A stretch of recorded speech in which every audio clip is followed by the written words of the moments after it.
Okay, so we have a 2005 Ford Explorer 4.0 liter, and this won't start. The battery's dead, but even when I put my big 2200 amp booster pack on it, it just click, like something's wrong with the starter solenoid. You get down here and you tap the starter and you try to get it to click over, and it won't click over. And I look and see all the oil and corrosion, grease and stuff all over it, and it's just shot. It's trash. So right now what I did was I pulled this bottom bolt out. There's a stud that goes through here. There's an outer nut, and then there's the inner part, which is the stud. I pulled it out. I'm using a 13mm ratcheting wrench right now. And then on top, up there,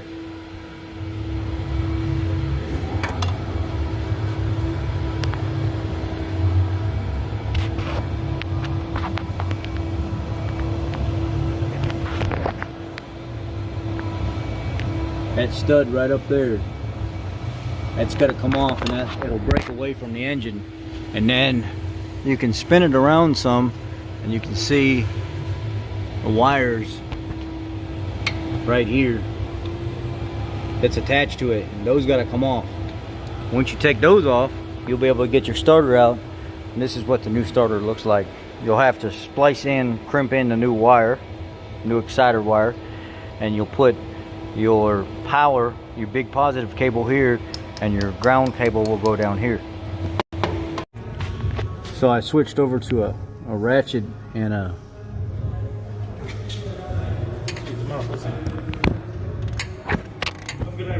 you too.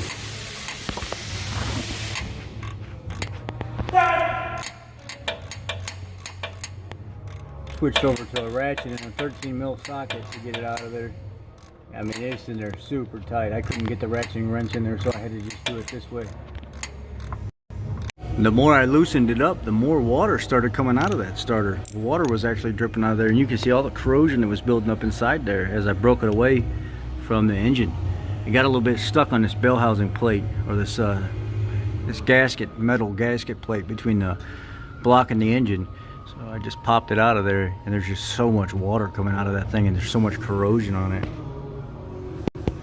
Now you can see how I've pushed it back and twisted it down so the starter solenoid's easy to access. Now I can get those. Mainly I'm going to have to cut one wire, so I'll have to cut this wire, actually this little small black wire. I'll have to cut it out of there, cut the end off of it so I can splice it into the new one, and then I'll take this one power wire off of it, and that's it. You can see how I'm kind of pulling down on one side like this. I'm holding down with my hand against this the pumpkin of this front diff. I'm holding it down, and then I'm using a ratchet to spin off the other side. I already got it broke loose. I'm just spinning that wire off right now. Sorry about it, not focusing. But now I'm spinning that wire off. I'm gonna get it off of there. Okay, so I got the big power wire off, and now I'm taking this 10mm wire, or this 10mm nut off to get this smaller wire off. Same thing, holding my hand on it and ratcheting off with the other side. Just real nice and easy coming off. There's a little bit of rust on there, so it's a little difficult coming off. So that's why you need two hands. Now that I got them off of there, I kind of push the nose up, and I'm pulling the body down to see if I can slide it out. I'm just trying to find different ways I can move it to get it through there. You see? I don't know exactly which way I'm gonna go with it yet. See, it's just touching right there.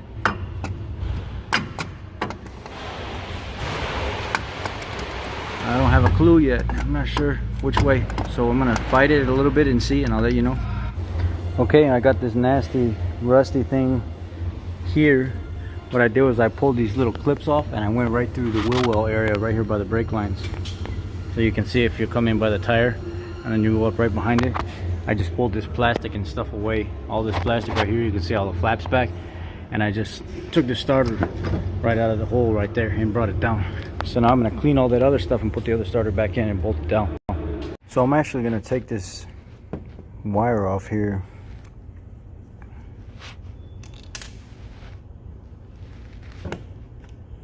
And I've got the cable stripped back in. This is a Napa starter, by the way.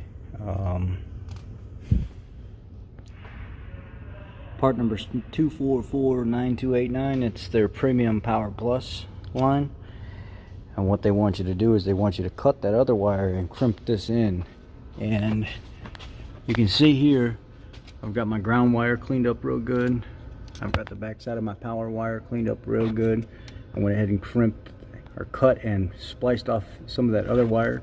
And I'm going to go ahead and crimp this on there right now and electrical tape that up or heat shrink it up. Okay, so you can see here I've got that new wire spliced in. I've got it crimped with a pair of crimpers, like wire connector crimpers, and then I got it electrical taped up. I was going to use some heat shrink, but I ran out of it. Let me go ahead and stick that starter ring, get it all bolted up, make sure the bolts are real clean before they go back in. Bolt it up, and then put all these wires back where they go. This ground wire on the bottom, and then this wire right here, this power wire, goes on the top terminal of the starter, and then this goes on the little eyelet on the side. Now for this top wire, I went ahead and slid it on, screwed my screw on with my lock washer on the outside, and now all I've got here when I'm finishing up tightening it is a deep 13 and just kind of snugging it up. Don't kill it.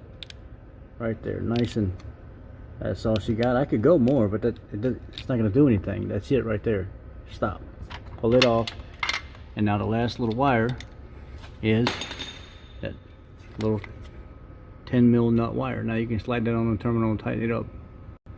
Now I've got that 10 mil wire on there, and I went ahead and slid a long deep 10 mil socket, and I put my ratchet up through. Let me try to show you here. So if you're looking at the sway bar and the control arm here, I put my hand up through this area here, and I reach up there, and that's how I'm going to tighten that thing. It just needs to be snug. It don't need to be crazy tight. You can push up against that wire some to straighten your socket and stuff out. It don't matter. And that's how I'm going to get it.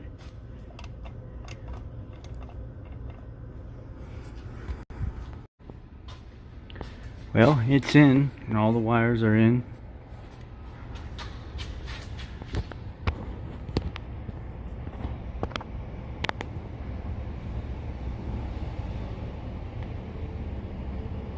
Now we're going to get it down, clean this battery off after it's charged up a little bit, and start it up. Well, fingers crossed.